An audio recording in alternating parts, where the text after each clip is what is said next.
had mattresses made of quilts that were folded together and pinned so that they made soft sleeping surfaces for the children. Since there were no children's toilets in this building, there was a little potty for each of the beds, and the girls would carry these in a sack over their shoulder, and when the children would get on these potties, they would race up and down the floor like they were riding cars. It was a rather dreary situation and drab surroundings for the children. A year later, you see these same beds. We didn't buy a single new one. They simply had been repaired and repainted, mostly by our student boys. We did get new mattresses. We raised the money to get these. Gwen is helping here, helping Marcy with a bedtime story before he goes to bed. She worked very closely with the children, looking after their menus, their food, and their clothing, and being familiar with their everyday needs.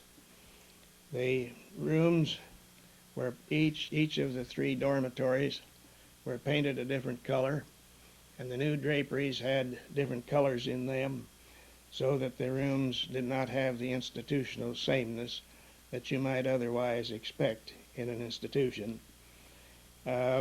We had to pay as we went, so it wasn't possible for us to do all of these things at one time, but each month or each year as we moved along, we made every improvement that we possibly could. You'll notice the stuffed animals on these beds. When the beds were made up of a morning and after the nap hour at noon, all of the dry beds got a toy put on them. It was difficult for you to explain to a relative or to a visitor that you might be showing through if you had to tell them why there was no toy on your bed. We didn't call it behavior modification in those days, but it was that, and I guess that is the term that you would be using today in this type of treatment.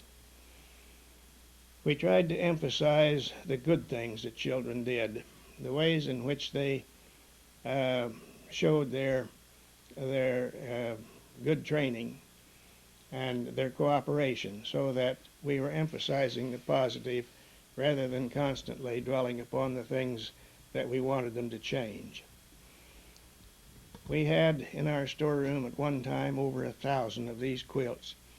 Women's groups in the churches throughout the conference loved to make these quilts for us, and we had them stored up to the ceiling in our storeroom. You notice in the nursery how close these beds are together. We had just 3 small rooms for our nursery. We kept the babies here for family history and for medical development. They were individually held for feedings, rocked and cared for as tenderly as we possibly could with an attendant, a group mother, with each of these small groups. Many of these children were wards of the county, for which the county paid us $20 a month for care. We followed the Arnold Gesell developmental records developed at Yale University, and as we met in our staff meetings each month, we charted the development of each baby and where it was up to par and where it was lacking in special developmental needs. We got our family history on the background of these youngsters and set up charts and records on each one so that we knew when we placed a child something about its background and its heredity. This clinic was the setup that we had where Dr. Jones came to examine the children. This is in the old building. He was childless, he and Mrs. Jones, and this was his favorite charity. He was out here every Thursday afternoon and on call any time, day or night, that we had any emergency where he was needed. All of these doctors donated their services, and not only did that, but they did it with such a willing spirit. They felt as if they were a part of our team, and they wanted to help us in every way they could and relate to the total well-being of the institution. Dr. Watson Gailey of the Gailey Clinic came out here too and did some tonsillectomies right out on the dining room table, and without the benefit of many of the modern techniques that we have today. You notice this little fellow at the end of the table here is half Indian. John will show up in some of our other pictures. Today, I'm sure he would be classified as hyperactive and perhaps put on sedation of some kind, but we thought that because of his Indian background, it was just natural for him to kind of hoop it up.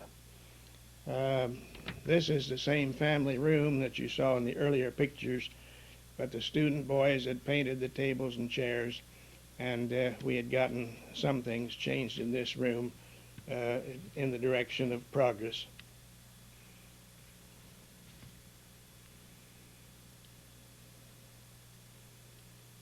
You notice the pajamas that they have on, another project that many of the women of the church helped us with. One Sunday after Gwen and I had spoken down in the Pana Church, we stopped at Puppyland out at the north edge of town, and they gave us this pup to bring back as a pet for our children. We named her Lollipop, and she was very popular, not only with us, but with some of the other people in town, because she was soon stolen and taken away from our family, but she was greatly enjoyed while she was here. Here's our Indian again. John loved to dress up in this costume, and it was very fitting for him. And he really shows off and loves to be a part of a dress-up occasion. Now we come again to another Booth Festival, which was held out in the backyard. This was food and clothing and supplies of all kinds that were gathered by young people in our various churches, sometimes as many as 15 or 20 churches in surrounding communities would bring these things in and set up a very attractive booth to show off what they had brought us. Gwen would prepare a list of our needs and send out to these churches, and they would try to get the things that we needed most. Of course, they brought a lot of home canned foods, which were very helpful to us in those early days, but which were later outlawed by the state health department as being unsafe to be used in institutional settings.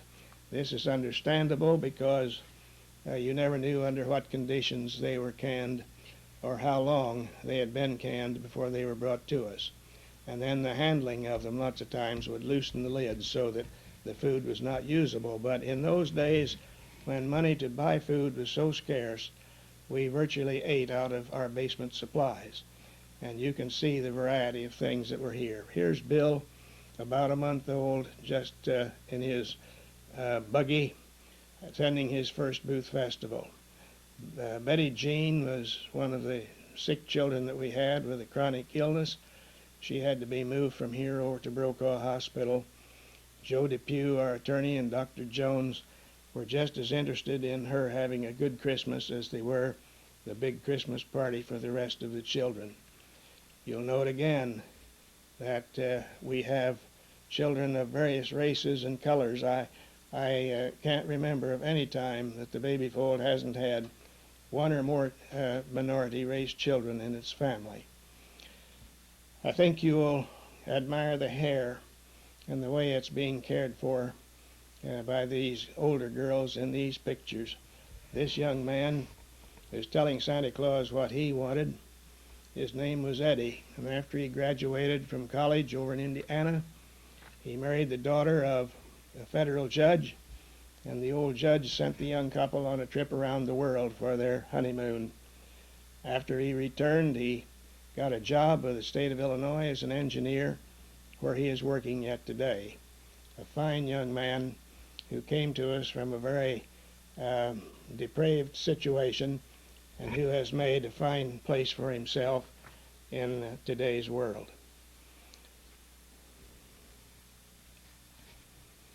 You can see the eyes of the children all being glued on Santa Claus and looking forward to the happiness of this Christmas season. We had many gifts for them. There was a secretaries group in Bloomington Normal that had also had parties for the children, and the Legion sponsored this particular one. This man is Clarence Jacobson, who was the first layman to be president of our board. And he and Joe Depew were always active in these Christmas parties and delighted in bringing things to the children.